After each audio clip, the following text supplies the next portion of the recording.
प्रिय विद्यार्थियों, Hindi online classes में आप सभी का मैं सलीम खान हार्दिक स्वागत करता हूं।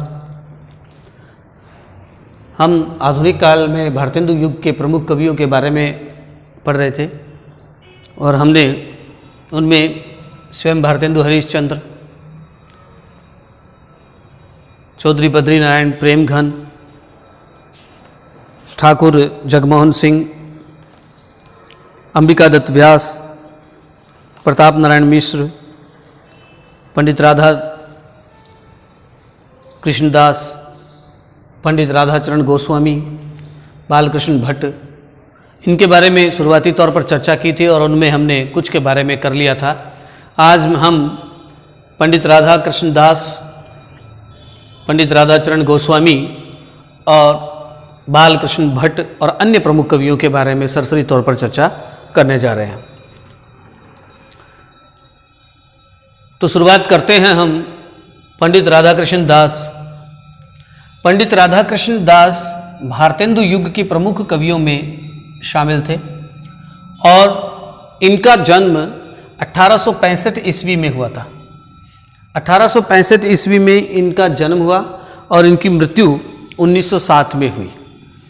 यानी ये जो पंडित राधाकृष्ण दास हैं, सबसे पहली लाइन जब हम इसका अगर परीक्षा के अंदर प्रश्न पूछेगा तो इस प्रकार से पूछा जाएगा कि भारतेंदु युग के बारे में बताते हुए उसके किन्हीं दो प्रमुख कवियों के बारे में लिखिए। तो जब ऐसा पूछा जाए या भारतेंदु युग के प्रमुख कवि पंडित राधाकृष्ण दास और पंडित राधाचरण गोस्वामी के बारे में लिखिए, तो हम जब ऐसा प्रश्न आता है परीक्षा के अंदर तो हम इसका आंसर जब लिखेंगे तो हम शुरुआत करेंगे कि पंडित राधाकृष्ण दास भारतेंदु युग के प्रमुख कवियों में शामिल थे, या हम कह सकते हैं कि पंडित राधाकृष्ण दास जो है वो भारतेंदु मंडल के प्रमुख कवियों में शामिल थे। और इनका जन्म 1865 ईस्वी को हुआ और इनकी मृत्यु 1907 में हुई। जन्म तो 1865 ईस्वी में, मृत्यु 1907 में। इनकी प्रमुख रचनाओं की अगर हम बात करें कि भारतेंदु युग के प्रमुख कवि पंडित राधाकृष्ण दास की प्रमुख रचनाएं कौन कौन सी हैं, तो इनकी प्रमुख रचनाएं हैं भारत बारामासा, देश दशा, पृथ्वीराज प्रयाग, मैकडोनाल्ड पुष्पांजलि। ये इनकी प्रमुख रचनाएं हैं। भारत बारामासा, देश दशा, पृथ्वीराज प्रयाग, मैकडोनाल्ड पुष्पांजलि। इसके अलावा भी इनकी बहुत सी रचनाएं जो हैं वो मिलती हैं, जिनमें अगर हम बात करें जुबली, छप्पन की विदाई, राम जानकी, प्रताप विसर्जन, रहीमन विलाप, विजयनी विलाप, निसहाय हिंदू। ये निसहाय हिंदू जो है, निसहाय हिंदू, ये इनका उपन्यास है और प्रसिद्ध है ये, तो इसको विशेष रूप से ध्यान में रखें जब हम लिखें। तो ये जो चर्चित बातें हैं उनको हमें छोड़ना नहीं है। परीक्षा की दृष्टि से जो चर्चित बातें हैं, जो आमतौर पर परीक्षा की नोटबुक जांच करने वाला जो अध्यापक है, शिक्षक जो है, उसके सामने जब ये बात जाती है तो उसके जहन में ये मोटी मोटी बातें तो आमतौर पर रहती है। तो इस बात को ध्यान रखें कि निसहाय हिंदू जो है ये इनका एक उपन्यास है पंडित राधाकृष्ण दास का। महाराणा प्रताप ये इनका नाटक है। महारानी पद्मावती ये भी इनका एक नाटक है। रहीमन विलाप रचना में इन्होंने रहीमदास द्वारा रचित दोहों का कुंडलियां छंद में भाव विस्तार किया है।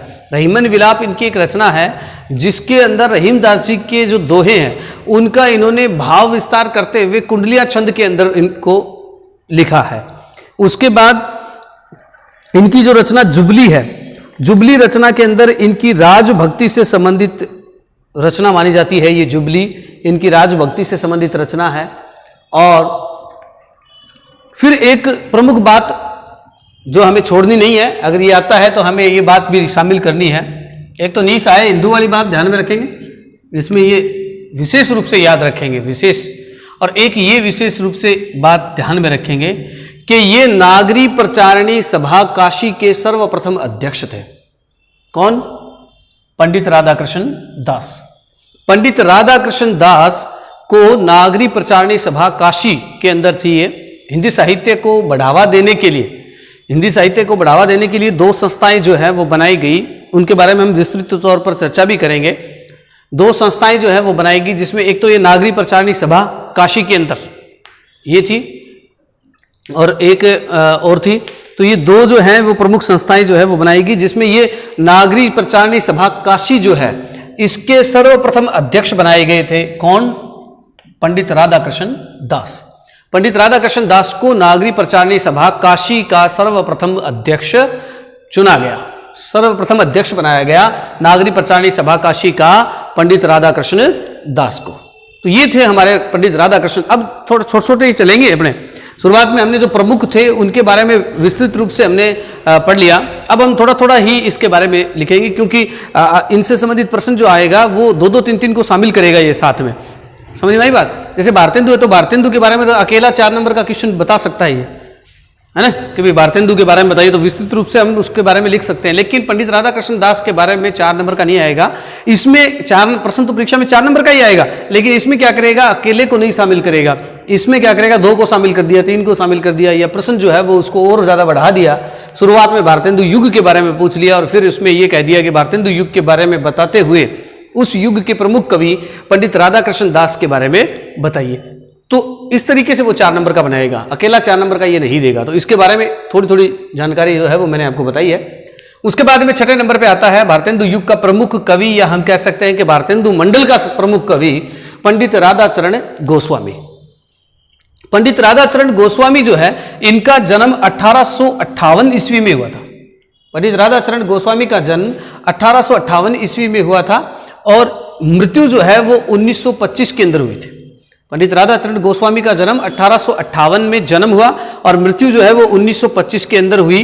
और इनकी जो प्रमुख विशेषताएं हैं पंडित राधाचरण गोस्वामी की, कि इनकी प्रमुख रचनाएं नवभक्तमाल, दामिनी दूतिका, इश्क चमन, भारत संगीत, ये इनकी प्रमुख रचनाएं हैं। और इसके अलावा भी शिशिर सुषमा, ब्रह्मगीत, निषाद नादान, प्रेम बगीची, भारत संगीत, विधवा विलाप, बुहारणी प्रार्थना, ये इनकी प्रमुख रचनाएं हैं। और इसके अलावा एक प्रहसन भी है इनका, बूढ़े मुंह मुहासे लोग देखे तमाशे, बूढ़े मुंह मुहासे लोग देखे तमाशे, ये इनका एक प्रहसन है पंडित राधाचरण गोस्वामी का। और तन मन धन गोसाई जी के अर्पण, ये भी एक प्रहसन नाटक है इनका। तन मन धन गोसाई जी के अर्पण, ये इनका एक प्रहसन से युक्त नाटक है। और अंबिका दत्त व्यास की तरह इनकी विशेष बात यह है पंडित राधाचरण गोस्वामी की, कि अंबिका दत्त व्यास जिनके बारे में हमने पूर्व में पढ़ा, अंबिका दत्त व्यास की तरह इन्होंने भी हिंदी एवं संस्कृत दोनों भाषाओं में समान अधिकार के साथ लिखा है।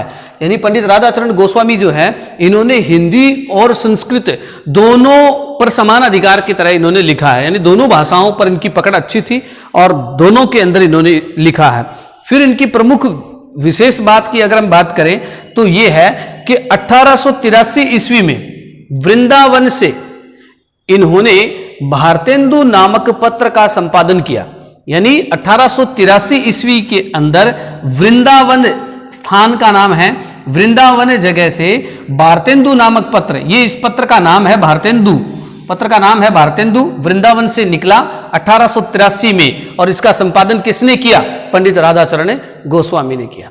यानी पंडित राधाचरण गोस्वामी जो है इन्होंने 1883 ईस्वी में वृंदावन से भारतेंदु नामक पत्र का संपादन किया। भारतेंदु नामक पत्र का संपादन 1883 में किया इन्होंने वृंदावन से। फिर इसके बाद में बात करते हैं हम अगले और सबसे प्रमुख बालकृष्ण भट्ट। बालकृष्ण भट्ट के बारे में, भारतेंदु मंडल के सबसे वरिष्ठ कवियों के अंदर शामिल थे ये। भारतेंदु मंडल के सबसे वरिष्ठ कवि थे ये बालकृष्ण भट्ट। और बालकृष्ण भट्ट के बारे में हम प्रताप नारायण मिश्र का जब हमने किया था उस समय बालकृष्ण भट्ट के बारे में हमने चर्चा भी की थी। मैंने एक शॉर्ट ट्रिक के माध्यम से आपको बताया भी था, बालकृष्ण भट्ट पाड़ू तेरी जट। इस तरीके से कुछ बात बताई थी, उसके बारे में भी हम चर्चा करेंगे। तो जन्म इनका 1844 ईस्वी में इनका जन्म हुआ है। बालकृष्ण भट्ट का जन्म जो है वो कब हुआ? 1844 ईस्वी में इनका जन्म हुआ है और इनकी मृत्यु जो है वो 1914 में हुई है। 1844 में जन्म और मृत्यु जो है वो 1914 के अंदर। प्रमुख रचनाओं में की अगर हम बात करें तो इनकी प्रमुख रचनाएं हैं कलिराज की सभा, बाल विवाह, 100 अजान एक सुजान, ये इनका उपन्यास है। 100 अजान एक सुजान इनका उपन्यास है बालकृष्ण भट्ट का।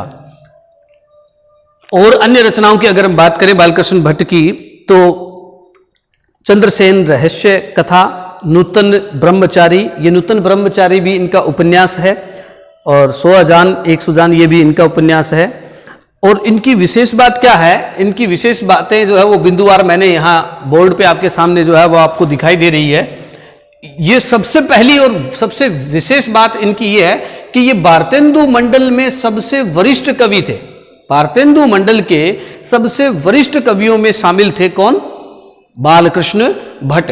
यानी बालकृष्ण भट्ट जो हैं वो भारतेंदु मंडल के सबसे वरिष्ठ कवियों में शामिल थे। और दूसरी बात इनकी ये है कि 1877 में ये इलाहाबाद से हिंदी प्रदीप पत्र का संपादन किया इन्होंने। दूसरी विशेषता 1877 ईस्वी में इलाहाबाद से हिंदी प्रदीप का संपादन किया इन्होंने। अब मैं एक और बात बता देता हूं आपको। परीक्षा के अंदर जैसे मैं ये लिख रहा हूं इस प्रकार से आपको नहीं लिखना है। ये तो मैं आपको याद करवाने की दृष्टि से, समझाने के तौर पर मैं आपको लिखा रहा हूं कि जन्म मृत्यु लिख दी मैंने, ये ऐसे लिख दिया, नहीं। आपको सीधा एक पैराग्राफ की तरह लिखना है इसको। जन्म और मृत्यु तो ऐसे लिख सकते हो, लेकिन पैराग्राफ की तरह लिखना है इसको कि भारतेंदु मंडल के सबसे वरिष्ठ कवियों में शामिल बालकृष्ण भट्ट का जन्म 1844 ईस्वी में हुआ, इनकी मृत्यु 1914 में हुई। इनकी प्रमुख रचनाएं जो हैं वो निम्न हैं। भारतेंदु मंडल के सबसे वरिष्ठ कवि के रूप में ये जाने जाते हैं। 1877 ईस्वी में इलाहाबाद से इन्होंने हिंदी प्रदीप नामक पत्र का संपादन किया। इस प्रकार से मतलब पैराग्राफ के रूप में इसको लिखना है। ऐसे नहीं कि जैसे मैंने यहाँ आपको समझाने के तौर पर लिखाया है, तो इस प्रकार से नहीं। तो 1877 में इलाहाबाद से इन्होंने हिंदी प्रदीप नामक पत्र का संपादन किया। फिर उसके बाद में तीसरी विशेषता इनकी ये है कि प्रेम पुंज नामक एक पत्रिका का भी संपादन किया है इन्होंने। यानी प्रेम पुंज नामक एक पत्रिका निकली और इस पत्रिका का भी संपादन जो है वो बालकृष्ण भट्ट ने किया है। फिर अगली विशेषता इनकी ये है कि साहित्य को जन समूह के हृदय का विकास कहकर के पुकारा है। यानी इन्होंने हिंदी साहित्य जो है, यानी साहित्य, वैसे देखो साहित्य के बारे में ये कहा जाता है कि साहित्य समाज का दर्पण होता है। साहित्य समाज का दर्पण होता है। इन्होंने क्या कहा कि साहित्य जो है वो जन समूह के हृदय का विकास होता है। जन समूह जो है उसके हृदय, उसके मन का विकास, उसके मन का पूर्णतः विकास जो है वो क्या कहलाता है? साहित्य कहलाता है। यानी साहित्य को इन्होंने, किसने? बालकृष्ण भट्ट ने। बालकृष्ण भट्ट ने साहित्य को जन समूह के हृदय का विकास कह करके पुकारा है। ये बात। फिर आचार्य रामचंद्र शुक्ल इनको क्या कहते हैं? तो आचार्य रामचंद्र शुक्ल जो है वो इन्हें हिंदी समालोचना विधा का जनक भी कहते हैं। यानी आचार्य रामचंद्र शुक्ल ने इनको हिंदी समालोचना विधा का जनक माना है। किनको? बालकृष्ण भट्ट को आचार्य रामचंद्र शुक्ल ने हिंदी समालोचना विधा का जनक कह करके पुकारा है। अब ये आचार्य रामचंद्र शुक्ल ही इनको क्या कहते हैं? हिंदी साहित्य का क्या कहते हैं? स्टील कह करके पुकारा है। ये भी बात ध्यान में रखें आप। हिंदी साहित्य इतिहास में आचार्य रामचंद्र शुक्ल ने इनको हिंदी साहित्य का स्टील कह करके पुकारा है। हिंदी साहित्य का क्या कहा है? स्टील का है। मैंने प्रताप नारायण मिश्र करवाया था, उस समय आपको बताया था कि भी प्रताप नारायण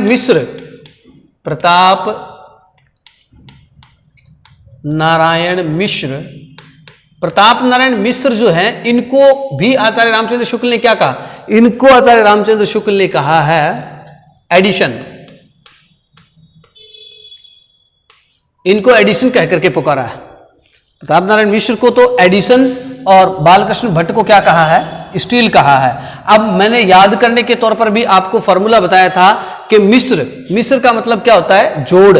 मिश्र का मतलब जोड़ और ऐड का मतलब क्या होता है? जोड़। तो ऐड माने जोड़ना और मिश्र माने भी जोड़ना। तो प्रताप नारायण मिश्र को तो क्या कहा, एडिशन कहा है, और स्टील किसको कहा है, बालकृष्ण भट्ट को कहा है। इसको भी याद रखने के लिए आप एक सीधा सा फॉर्मूला याद कर सकते हैं कि बालकृष्ण भट्ट पाड़ू तेरी जट, और जट पाड़े बाद में सिर किसो जाए, स्टील वर्गो, स्टील वर्गो हो जाए सिर, जट पाड़े बाद में स्टील वर्गो सिर हो जाए। तो स्टील तो किसको कहा, बालकृष्ण भट्ट को, और प्रताप नारायण मिश्र को क्या कहा है, एडिशन कहा है। समझ में आ गई बात। उसके बाद में बात ये किसने कहा है, आचार्य रामचंद्र शुक्ल ने कहा है। उसके बाद अगली विशेषता की अगर हम बात करें, इनकी रचनाओं में मुहावरेदार भाषा शैली का भी प्रयोग किया गया है। यानी इनकी जो रचनाएं हैं उसकी भाषा शैली जो है वो मुहावरेदार रही है, लक्ष्यदार भाषा का प्रयोग किया है इन्होंने। यानी इनकी रचनाओं में मुहावरेदार भाषा शैली का प्रयोग किया गया है, यानी उबाऊ भाषा नहीं है इनकी। इनकी भाषा जो रचनाएं हैं उन रचनाओं में मुहावरेदार भाषा शैली का प्रयोग किया गया है। आचार्य हजारी प्रसाद द्विवेदी जो हैं, आचार्य हजारी प्रसाद द्विवेदी कहते हैं कि ये बालकृष्ण भट्ट जो हैं, आचार्य हजारी प्रसाद द्विवेदी इनके बारे में कहते हैं कि बालकृष्ण भट्ट जो है वो तख्खी एवं झंझना देने वाली भाषा में खरी खरी सुना देने वाला कवि है। यानी बालकृष्ण भट्ट के बारे में आचार्य हजारी प्रसाद द्विवेदी बालकृष्ण भट्ट को कहते हैं कि ये कवि जो है वो तख्खी एवं झंझना देने वाली भाषा में खरी खरी सुनाने वाला कवि कह करके इनको पुकारा है। यानी तख्खी एवं झंझना देने वाली भाषा में खरी खरी सुना देने वाला कवि किसको कहा है, बालकृष्ण भट्ट को कहा है। और किसने कहा है, आचार्य हजारी प्रसाद द्विवेदी ने कहा है। तो ये थे हमारे हिंदी साहित्य इतिहास के भारतेंदु युग या पुनर्जागरण काल जो है, आधुनिक काल के अंदर पुनर्जागरण काल या भारतेंदु युग के या भारतेंदु मंडल के प्रमुख कवि, ये प्रमुख कवि हो गए 7। इनके अलावा भी जो है वो अन्य कवि जो हैं वो हैं मुंशी सदासुख लाल नियाज, सैयद इंशाअल्लाह खां, मुंशी लल्लूलाल, सदल मिश्र, राजा शिव प्रसाद सितारे हिंद, राजा लक्ष्मण सिंह, ये जो है वो अन्य कवियों के अंदर शामिल होते हैं। तो अगर हम इनके बारे में सरसरी तौर पर देखें तो मुंशी सदासुख लाल नियाज जो है इनकी प्रमुख रचना है सुख सागर, मंतखबुत तवारीख, और ये जो सुख सागर रचना है इनकी, ये विष्णु पुराण के कथानक को आधार मान करके लिखी गई है। और आचार्य रामचंद्र शुक्ल ने इनकी भाषा शैली की आलोचना करते हुए ये कहा है कि पंडिताऊपन की भाषा है इनकी, यानी उबाऊ भाषा है। किनकी, मुंशी सदासुख लाल की नियाज जो है इनकी भाषाओं के बारे में कहा है कि ये तो पंडिताऊपन की भाषा का प्रयोग करते हैं। और डॉक्टर बच्चन सिंह के अनुसार सुख सागर इनकी रचना मानकर मानी नहीं गई है। डॉक्टर बच्चन सिंह कहते हैं कि सुख सागर इनकी रचना नहीं है, बल्कि सुख सागर जो है वो इनकी उपाधि है, यानी मुंशी सदासुख लाल नियाज की उपाधि है। फिर 2 नंबर पे है सैयद इंशाअल्लाह खां। ये सैयद इंशाअल्लाह खां जो है इनकी एक प्रसिद्ध रचना है रानी केतकी की कहानी, रानी केतकी। ये रचना जो है वो बहुत प्रसिद्ध है, रानी केतकी की कहानी। उदयभान चरित्र, जिसको उदयभान चरित्र के नाम से भी जाना जाता है, रानी केतकी की कहानी भी कह सकते हैं हम, या उदयभान चरित्र के नाम से भी इसको हम पुकार सकते हैं। ये रचना है सैयद इंशाअल्लाह खां की। सैयद इंशाअल्लाह खां जिनकी रानी केतकी की कहानी या उदयभान चरित्र 1803 ईस्वी के अंदर। आचार्य रामचंद्र शुक्ल के अनुसार ये खड़ी बोली के आरंभिक 4 लेखकों में रंगीले एवं चुलबुली भाषा का प्रयोग करने वाले कवि थे। यानी खड़ी बोली के आरंभिक 4 कवि। अब ये भी एक बात आती है कि खड़ी बोली के आरंभिक 4 कवि कौन कौन से थे। तो ये शुरुआती जो 4 हैं, मुंशी सदासुख लाल नियाज, सैयद इंशाअल्लाह खां, मुंशी लल्लूलाल और सदल मिश्र, ये चारों जो है वो खड़ी बोली के आरंभिक 4 प्रमुख कवि हैं। खड़ी बोली के प्रमुख कवि 4 जो है वो शुरुआती 4 है। तो सैयद इंशाअल्लाह खां जो है इनकी भाषा शैली जो है वो रंगीली एवं चुलबुली थी। इन्होंने अपनी रचनाओं में शुद्ध हिंदवी भाषा का प्रयोग करने का प्रयास किया है। फिर मुंशी लल्लूलाल, इनकी रचना है प्रेम सागर, सिंहासन बत्तीसी, बेताल पच्चीसी, शकुंतला नाटक, माधुनल, राजनीतिक, ब्रज भाषा व्याकरण, सभा विलास, ये माधव विलास, लाल चंद्रिका, ये इनकी रचना है। और 1810 ईस्वी में रचित इस रचना में श्रीमद् भागवत पुराण के 10वें स्कंद की कथा का वर्णन किया गया है। और इनकी लाल चंद्रिका रचना जो है वो बिहारी सतसई की टीका मानी जाती है।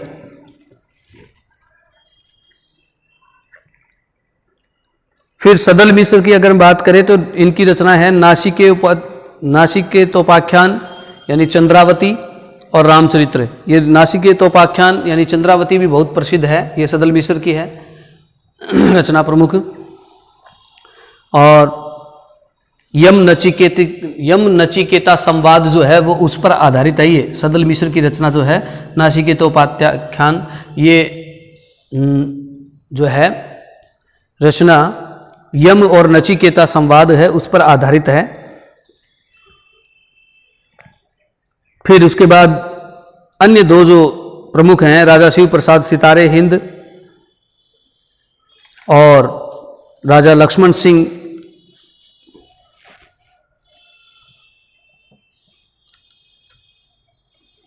और राजा लक्ष्मण सिंह जो है वो हिंदी साहित्य इतिहास के अंदर शुद्ध हिंदी के समर्थक कवि के रूप में जाने जाते हैं। शुद्ध हिंदी के समर्थक कवि के रूप में जाने जाने वाले हैं ये। और इन्होंने प्रजा हितैषी नामक एक पत्र का संपादन भी किया है। इन्होंने उर्दू भाषा का विरोध करते हुए हिंदी में संस्कृत के शब्दों का प्रयोग करने का पर बल दिया है। यानी राजा लक्ष्मण सिंह जी जो हैं इन्होंने उर्दू भाषा का विरोध किया और हिंदी के अंदर संस्कृत भाषा के शब्दों को समाहित करने पर बल दिया।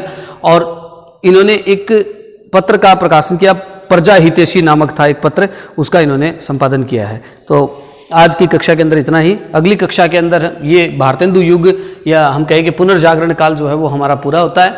और इसके अलावा भी जो है वो विशेष बातें जो है वो मैंने आपको नोटबुक में लिखा रखी है, उनकी हम क्लास में चर्चा करेंगे। आज के लिए इतना ही। अगली कक्षा में हम द्विवेदी युग के बारे में, यानी द्विवेदी युग 1900 से 1920 तक का जो समय है द्विवेदी युग, उसके बारे में चर्चा करेंगे। धन्यवाद।